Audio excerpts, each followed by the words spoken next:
Hi again, everybody. Here we are with the Spiderwick Chronicles Book 2, The Seeing Stone.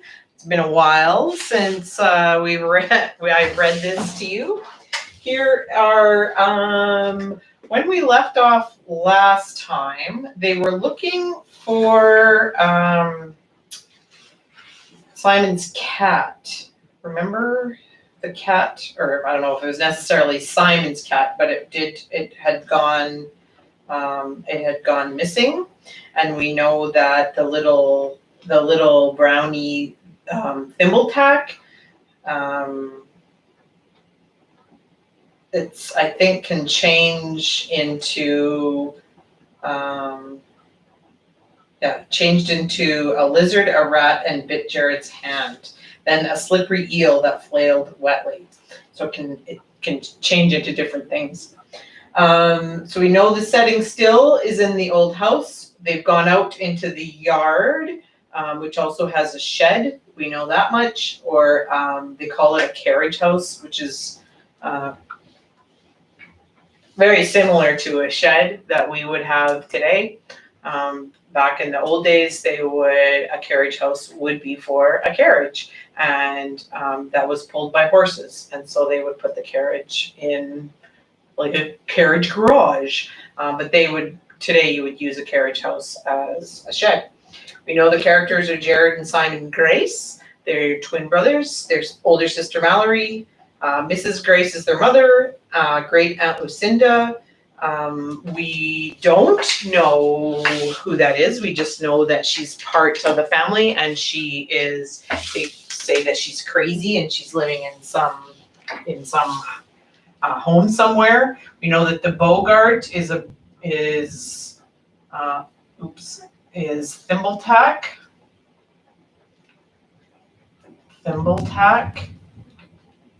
And we know that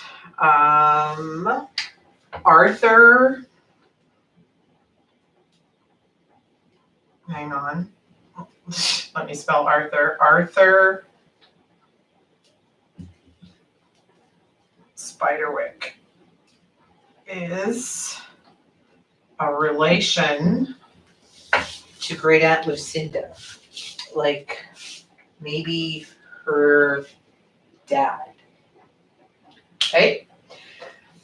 Today, the vocabulary that, for the most part, it's pretty straightforward. There's a word in here right when we start off called, the word is bloated, and that just means to be swollen or full of air. A rapier is a narrow-bladed, sharp-pointed sword. Now, a rapier is, when we talk in this book, because Mallory is a fencer, a rapier is a kind of a sword, but it doesn't have a pointed end. It has a blunt end. There's a little piece on the end of the sword, so that if you went to stab somebody, because you're fencing, you're playing a game, it doesn't hurt. And the sword is really, really flimsy. Sometimes they call it a foil because, rapier is basically just another word for sword, like a long sword. All right, I should probably speak up. It is pouring with rain outside right now as I sit here in my office in Redcliffe. All right, chapter 3, in which Mallory finally gets to put her rapier, her sword, to good use. Through the small hole in the stone. Oh, right. Remember, Thimbletack says in order to see what's going on, you need to use this stone. And he puts it on his eye, and there's some kind of a contraption that he puts on his head, and then he can see through the stone, and you'll see.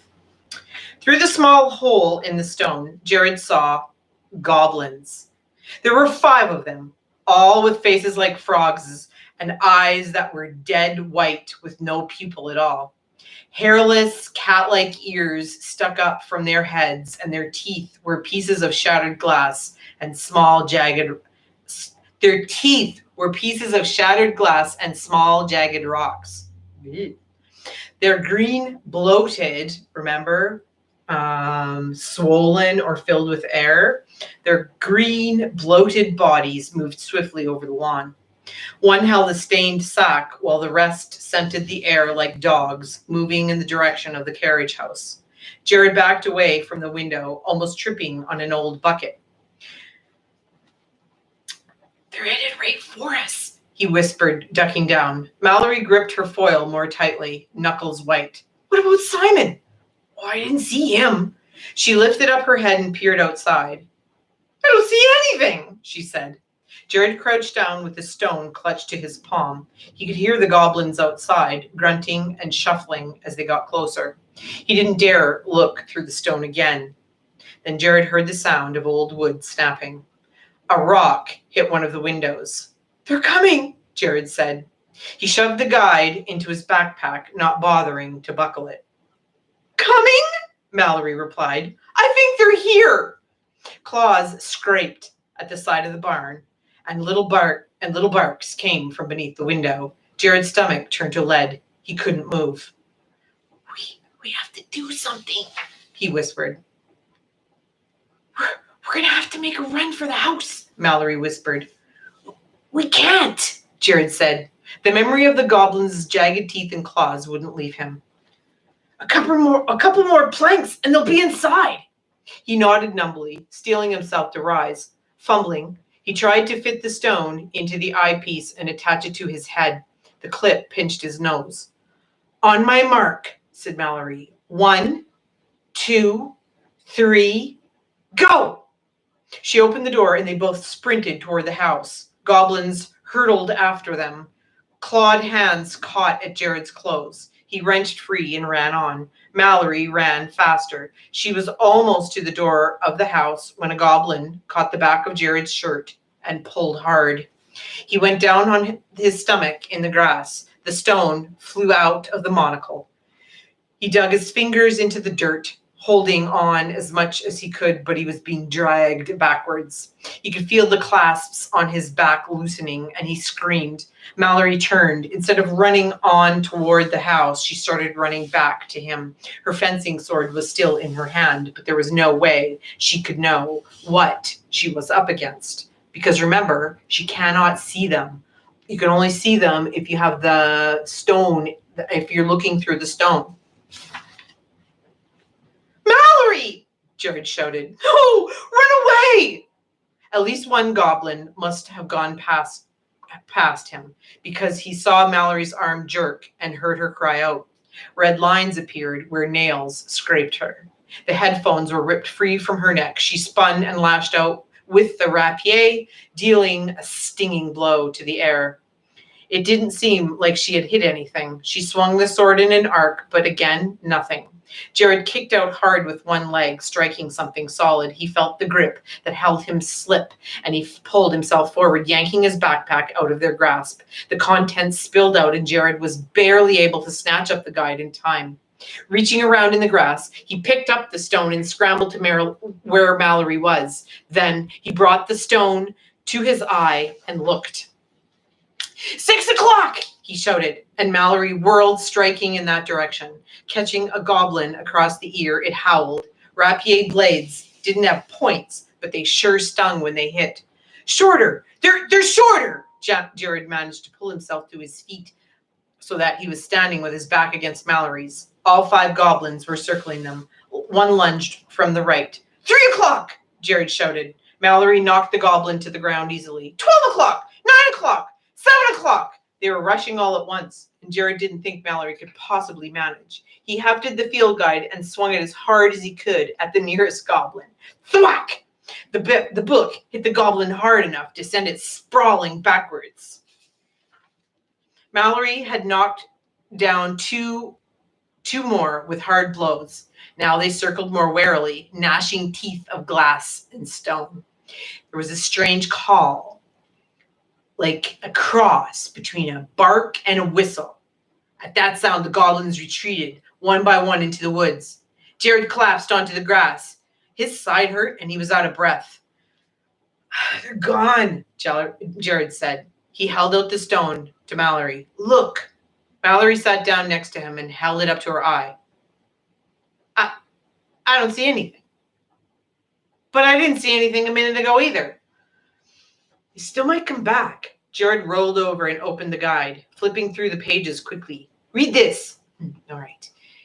Goblins travel in roving bands looking for trouble. Mallory scowled at the words. And look, Jared, cats and dogs missing is a sign that goblins are in the area. They exchanged a glance. Tibbs, Jared said with a shudder. Mallory read on. Goblins are born without teeth. So find substitutes, such as fangs of animals, sharp rocks, and pieces of glass. But it doesn't say anything about how to stop them, said Jared, or where they might have taken Simon. Mallory didn't look up from the page. Jared tried to keep his mind from imagining what the goblins might want with Simon.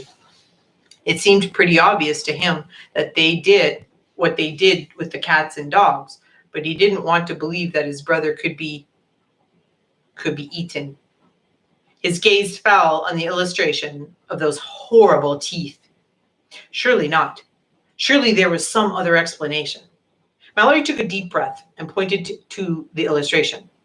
It's going to be dark soon. And with eyes like that, they probably have better night vision than we do. That was pretty smart. Jared resolved to write a note in the guide about it when they got Simon back. He took off the eyepiece and slid the stone into place again, but the clamps were too loose to hold it. It doesn't work, Jared said.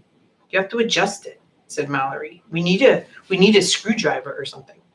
Jared took a pocket knife from the back pocket of his pants. It had a little screwdriver, a little knife, a magnifying glass, a file, bent scissors, and a place where there had once been a toothpick. Screwing down the clamps carefully, he fitted the stone into place. Here, let me tie it on your head right. Mallory knotted the leather straps until the monocle apparatus was on tight. Jared had to squint a little to see properly, but it was much better than before. Take this, Mallory said, and handed him a practice rapier. The end wasn't pointed, though, so he wasn't sure how much real damage it could do. Still, it felt better to be armed. Tucking the guidebook into his backpack, tightening the straps, and holding the sword in front of him, Jared started back down the hill into the darkening woods. It was time to find Simon. Chapter 4, in which Jared and Mallory find many things, but not what they're looking for. Stepping into the woods, Jared felt a slight chill. The air was different, full of the smell of green things and fresh dirt, but the light was murky. He and Mallory stepped through tangles of jewel weed and past thin trees heaped with vines. Somewhere above them, a bird started calling, making a harsh sound like an alarm. Beneath their footsteps, the ground was slick with moss. Twigs snapped as they passed, and Jared heard the distant sound of water. There was a streak of brown, and a small owl settled on a low branch, its head cocked toward them as it bit into a small, limp mouse in its claw. Mallory pushed through a knot of bushes, and Jared followed. Tiny burrs caught on his clothes and in his hair. They sidled around the crumbling trunk of fallen trees, swarming with black ants. There was something different about his vision with the stone in place. Everything was brighter and more clear, but there was something else too. Things moved in the grass, in the trees, things he couldn't quite see, but was aware of for the first time. Faces made of bark and rock and moss that he only saw for an instant. It was as though the whole of the forest was alive. There! Mallory fingered a broken branch and pointed to where clumps of ferns had been trampled. That's the way they went! They followed the trail of smashed weeds and snapped branches until they came to a stream. By then, the woods had grown more shadowed, and the twilight sounds had increased. A cloud of gnats settled on them for a moment, then blew out toward the water. What do we do now? Mallory asked. Can you see anything? Jared squinted through the eyepiece and shook his head. Let's just follow the stream. The trail has to pick up again. They walked on through the forest. Mallory, Jared whispered, pointing at the huge oak tree. Tiny green and brown creatures were perched on a branch. Their wings resembled leaves, but their faces seemed almost human. Instead of hair, grass and flower buds grew from their tiny heads. What are you looking at? Mallory raised her rapier and took 2 steps backwards. Jared shook his head slightly. Sprites, I think. Why do you have that stupid expression on your face? They're just... He couldn't quite explain. He extended his hand, palm up, and stared in amazement as one of the creatures alighted on his finger. Soft feet tickled his skin as the tiny fairy blinked up at him with black eyes. Jared, Mallory said impatiently. At the sound of her voice, the sprite jumped into the air. Jared watched as it spiraled upward into the leaves above.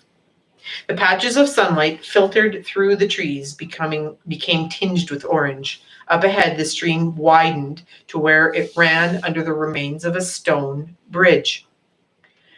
Jared could feel his skin prickle as they got closer to the rubble, but there was no sign of goblins.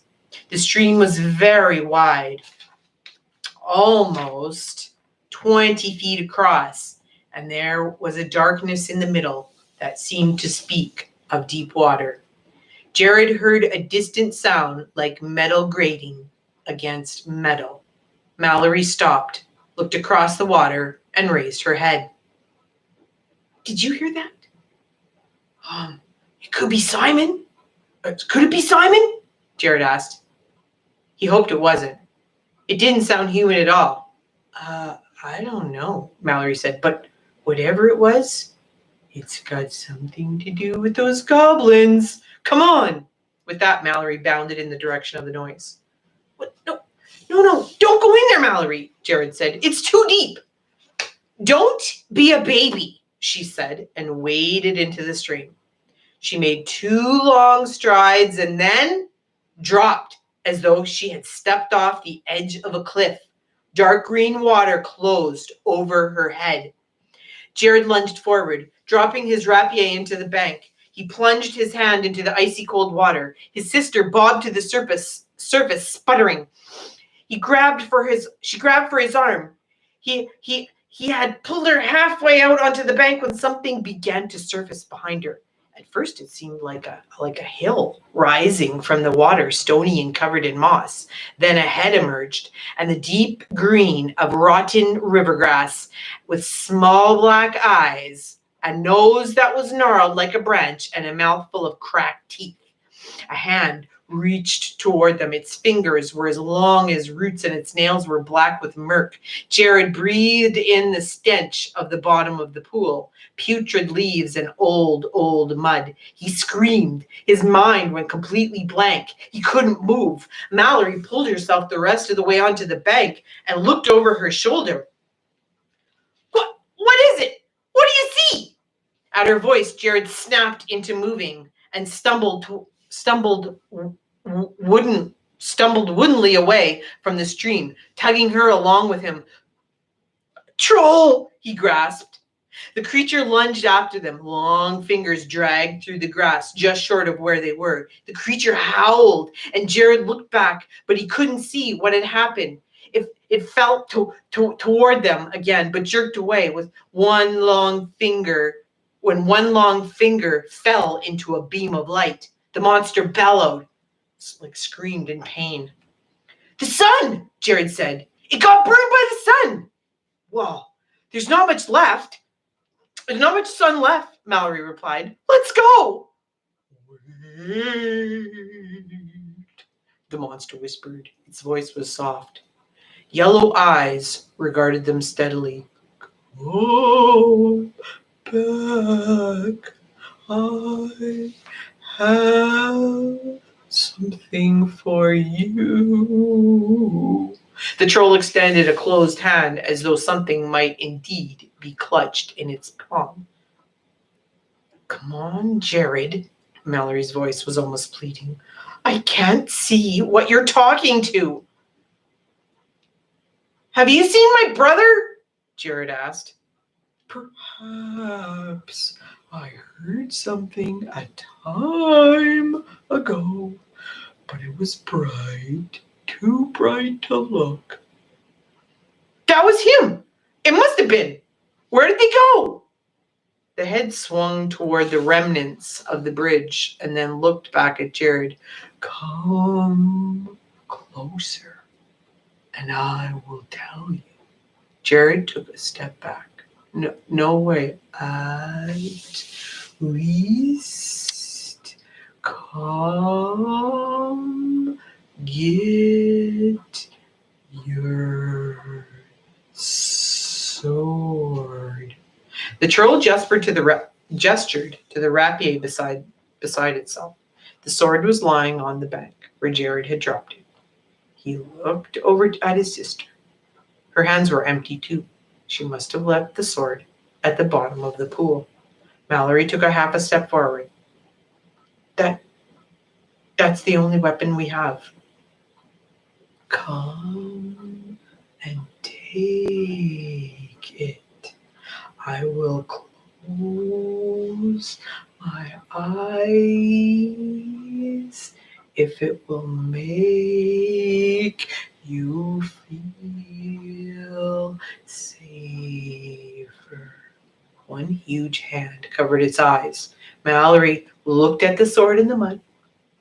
Her eyes focused on it in a way that made Jared very nervous. She was thinking about trying for it. You can't even see the thing, Jared hissed. Let's go.